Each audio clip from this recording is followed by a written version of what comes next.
Alright guys, Archangel here, doing another review. I recently purchased a Ruger 1022 22 long rifle. I've been wanting one for a long time. I've had a bunch of other different 22s. I do like the BX25 mags that you can get, the 25 round mags. The 10 round mags are very good, reliable mags. You can get them relatively cheap. I recently purchased one for my wife to get her into shooting. I got her a 1022, and I bought a Hogue purple stock for hers. Turned out real well. It was real easy to swap out the stock and everything. So I decided to get myself one, and then I decided to go and upgrade the stock because the stock that I seen that I wanted wasn't offered straight from Ruger. So we're gonna go ahead and unbox one now for you. I just picked it up this morning, probably around noontime from my local gun shop. So I'm gonna go ahead, and this is the first time I've ever had to go and unbox it, other than being at the dealer, going and doing it just to make sure it was all good. The one I bought, the model number is 11122. It is the they call it the K1022. It's the 16-inch barrel with the muzzle brake already built into it.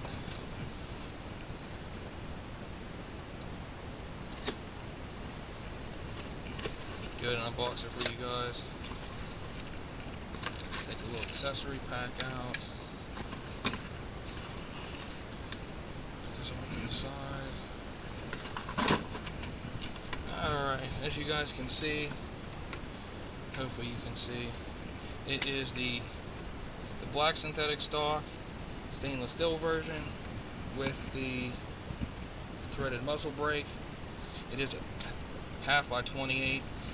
It's a very, very nice gun. The whole entire receiver is stainless. It's matte stainless where the receiver is, and the barrel is more of a semi-polished. I'm not a big fan of the black synthetic stock. It's okay, but I'd much rather have a more tactical type of stock where you can put more accessories on it, where you don't have to super modify this. So this is going to be a part 1 of a 2 review. I'm going to go ahead and just review some of the parts on the gun. 1022 is very tried and true. It's been around for a very, very long time. Very reliable. Tons and tons of accessories for it. It's just a lot of the times the basic stuff that comes from Ruger is good, but there's a lot of better stuff out there. So like I said, this is a part 1 of 2.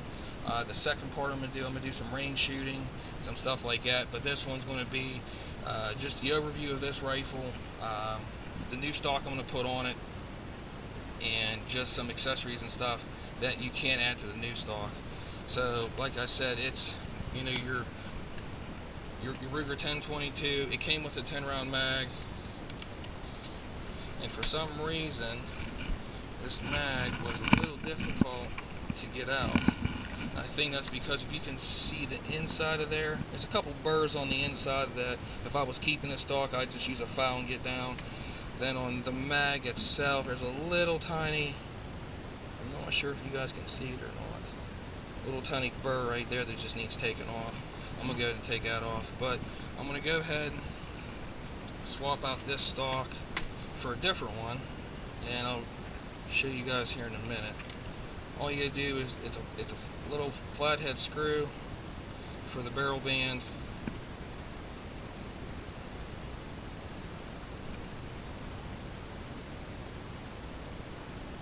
It just comes right off.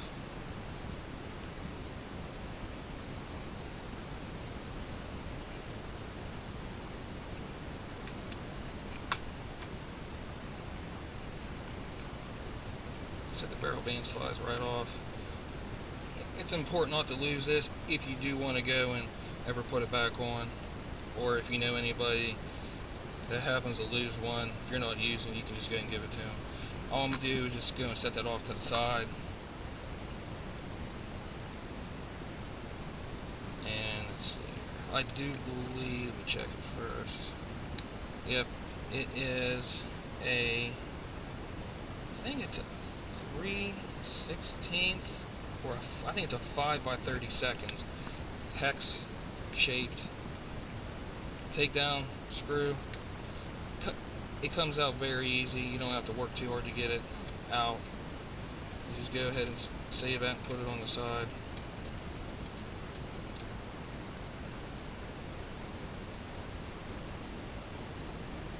One good thing about these 10-22 rifles is they're very, very easy to take apart. And it should just slide right out. The hardest part, sometimes I don't know if you guys can see it or not, is making sure the safety is pretty much in the middle. That's the only way you can get it out. Like I said, this is a basic stock. I have this one, and then the one off of my wife's. So I have a few extra stocks laying around.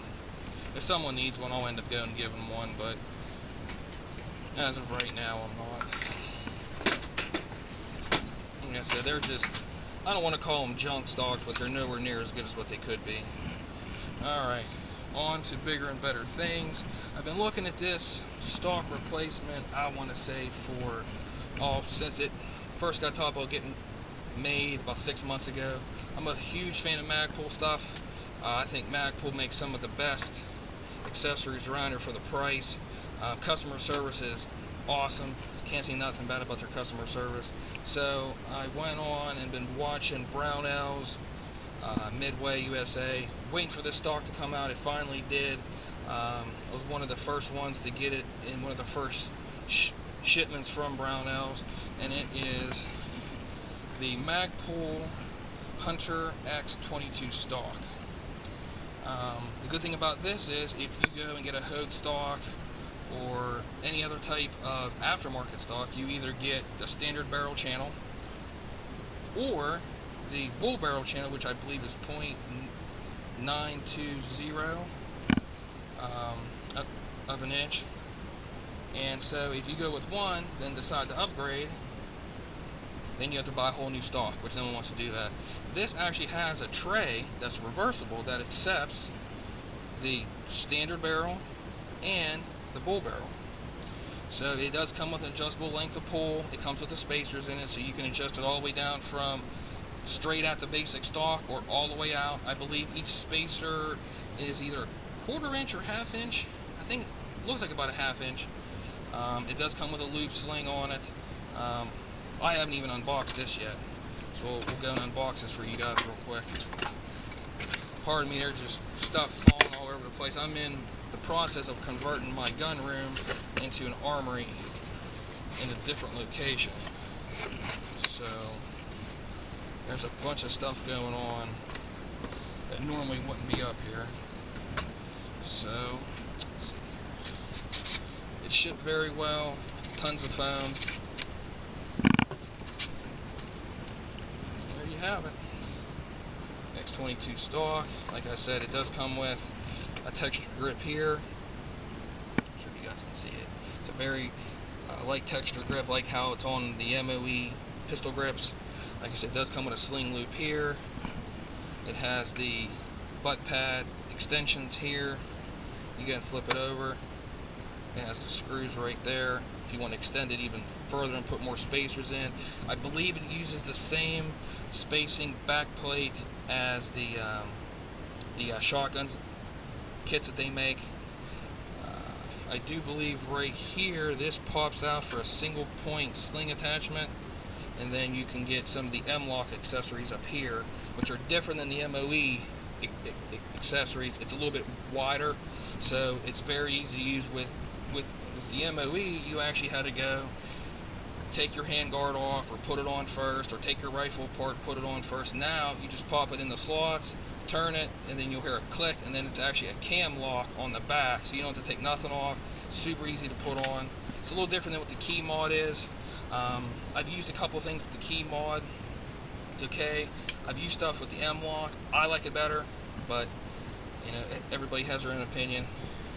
Basically, you just got to make sure that everything is setting right in there. Make sure there's nothing that's going to interfere with the installation.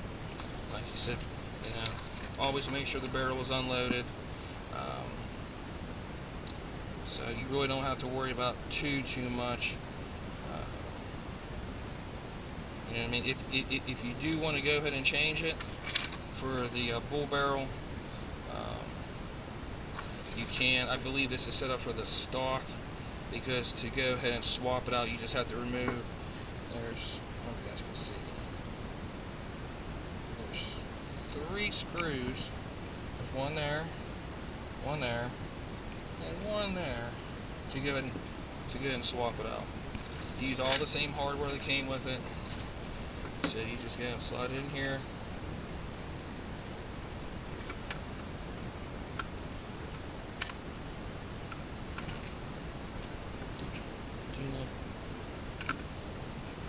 This is the first time I ever had to install this, so bear with me. I did see online where it says it might be a little tight to get it in the very first time. Is what some of the things I was seeing. And for the life of me, this pin, every single time I've installed one of these, and I mean every single time I've installed one of these, has been a bear. It's always wanted to come out. Always.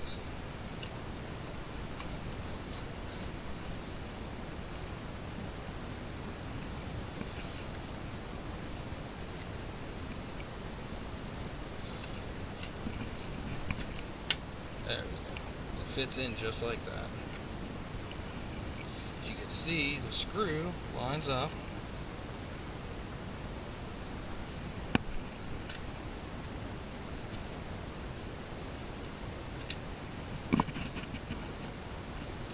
Tight fit. It doesn't come with any screws, so this is the only screw that it comes with. It's a little bit of a tight fit with that particular screw that goes in there.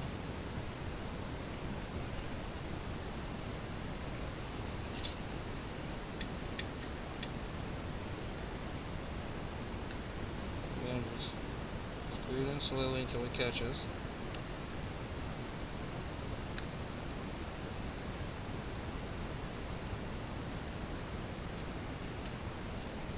Feel it drop in. Sometimes I just like going and using my finger to go and start it, and I want to go and strip it. For the first time I've ever had to take it apart.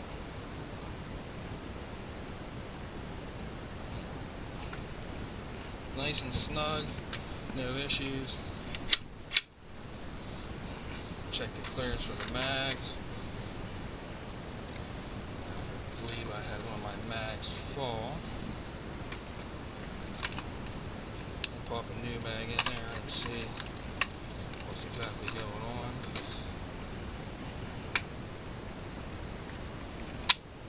There you go. And like I said, you can tell it has a lot of different spots to put accessories on. They make a bipod.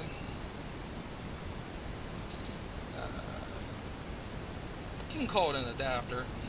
It's the M-LOK. You just put it in, turn the 2 cams, and it locks in. It gives it a swivel stud, so your Caldwell bipod, Harris bipod, whatever bipod you use will fit right on there. I like the Caldwell ones because it comes with the extension on the bottom to where you can actually put a swivel stud, your push lock type of sling that actually can go on the swivel stud. It'll actually go on the back side of that, and then like I said, you can go and they have this little part pops out right here. You could put a quick disconnect sling for it.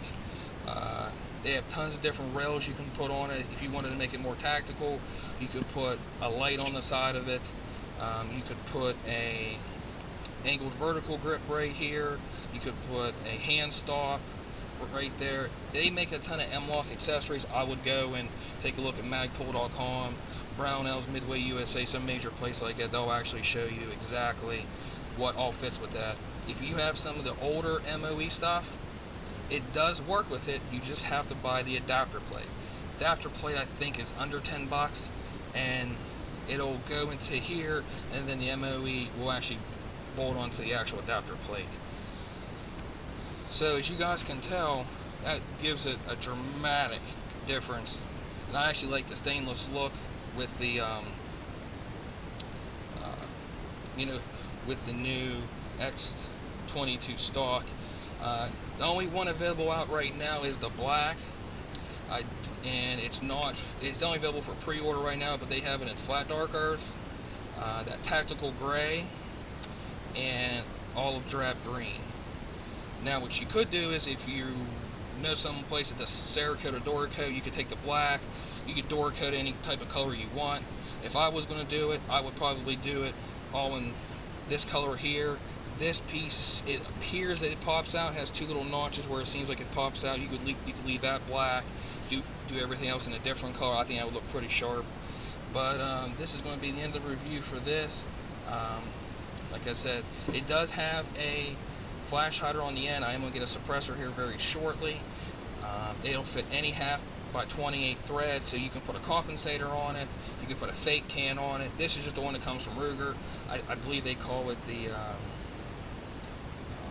Mini 14 flash hider is basically what it is. You're barely going to get any flash with a 22 anyway, but it does come with the stainless steel panel here. What I'm going to do is, I'm not going to put this on at all. I'm going to save the screws, and I'm going to use one from probably Tactical Solutions.